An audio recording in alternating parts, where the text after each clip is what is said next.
Hello and welcome to Hevsel Weekly. In this week's episode, we will discuss latest news such as updates on the accident at LaGuardia Airport and the updates from HBO's Harry Potter reboot series and the new rule for the Olympics regarding transgender women.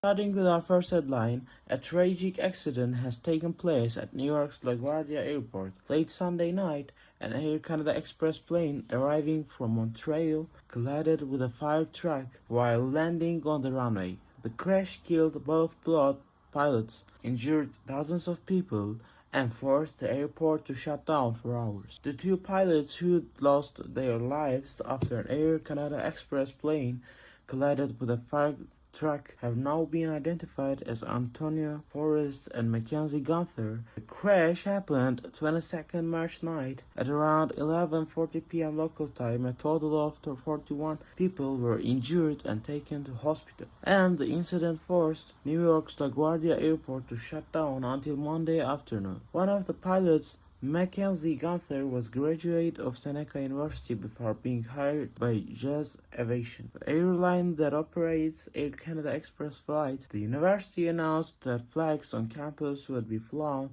at Health Mass in his honor. In a statement, the university said it extends its deepest condolences to his family, friends, and former professors. The flight involved in the crash had departed from Montreal. Among the survivors was a flight attendant from Quebec, Solange Tremblay. She was found alive more than 100 feet away from the aircraft, still strapped to her seat, and suffered multiple fractures.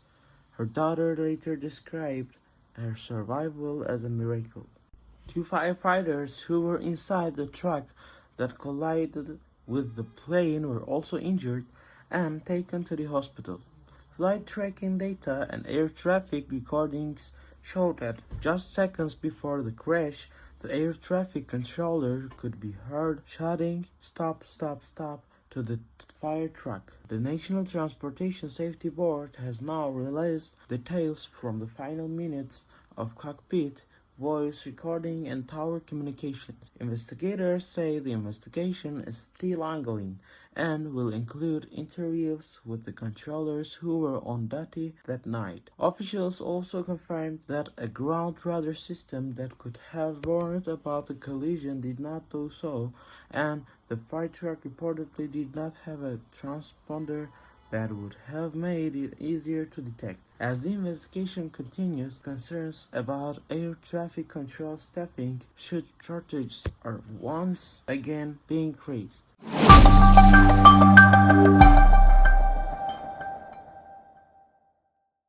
Moving on, HBO has officially released the first real look at its new Harry Potter TV series. The big-budget adaptation of J.K. Rowling's best-selling book will premiere this Christmas, according to the first teaser trailer released today.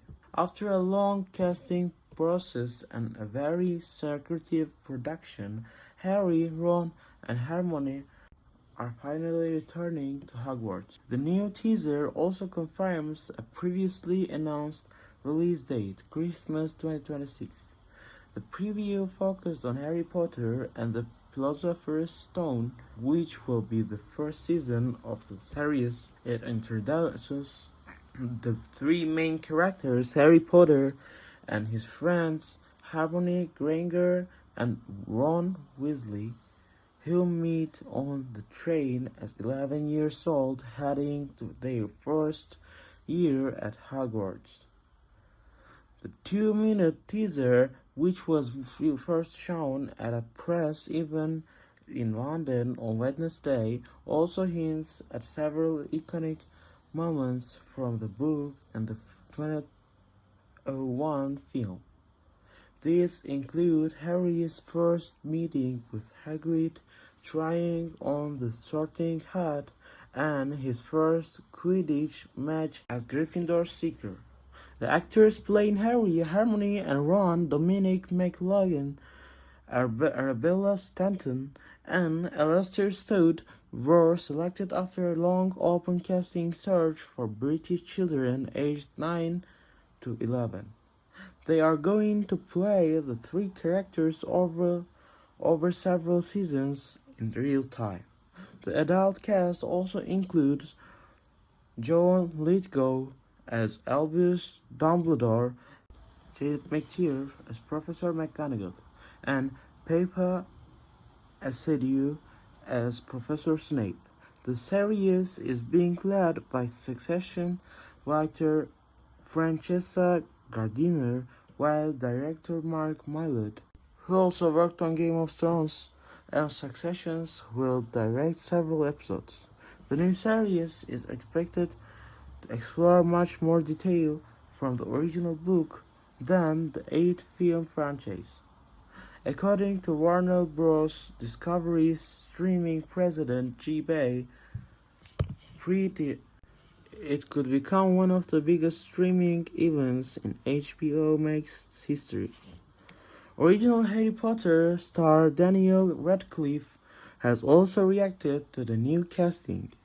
He recently said that the new actor playing Harry will probably be better suited for the role than he was when he first played the character in 2001. However, the series has already received mixed reactions online. Some fans criticized the casting choices, especially the decision to cast the black actor Peppa Asadiu as Snape, while others are excited to see a more detailed version of the history. According to the trailer, Harry Potter and the Philosopher's Stone will premiere on HBO Max this Christmas, several months earlier than the previously expected 2027 release date and almost 30 years after the first book was published.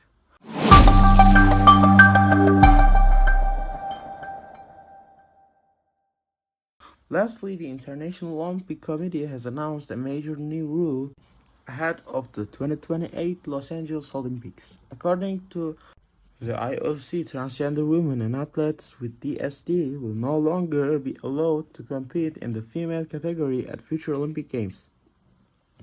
IOC President Kirsty Coventry said the landmark decision had been taken because it would not be fair for biological males to compete in the female category, and that the new policy is based on science and aimed at protecting fairness and safety in women's sport.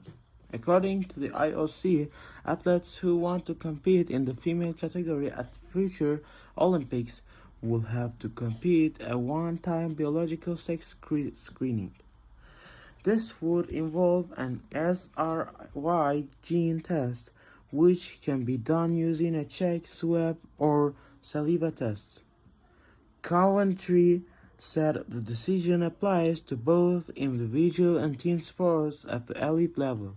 She also added that every athlete must still be treated with dignity and respect, and that the test would only need to be done once in her lifetime.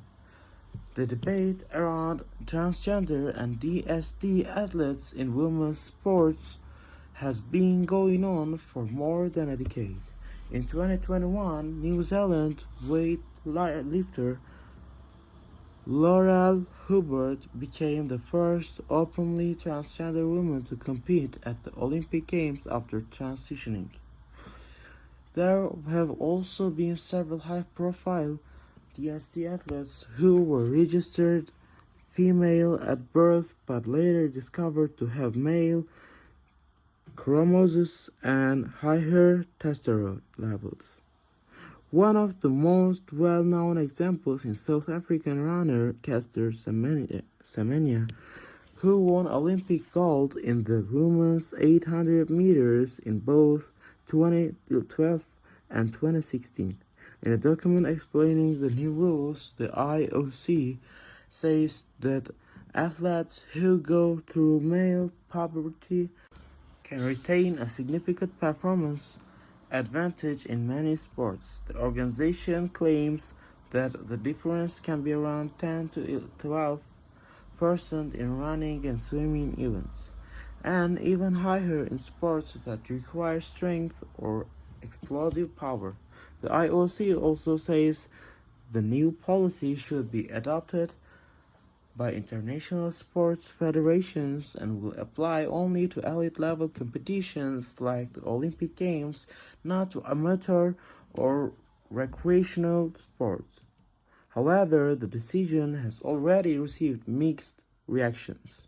Some organizations say the new rules will protect fairness in women's sport, while others argue that the policy could harm transgender and DST athletes and does not fully respect their rights. That concludes this week's episode of HevSat Weekly.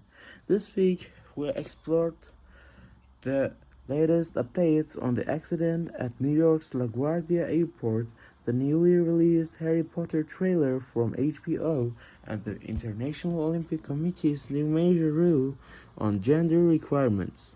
Thanks for listening to HevSat Weekly. See you next time.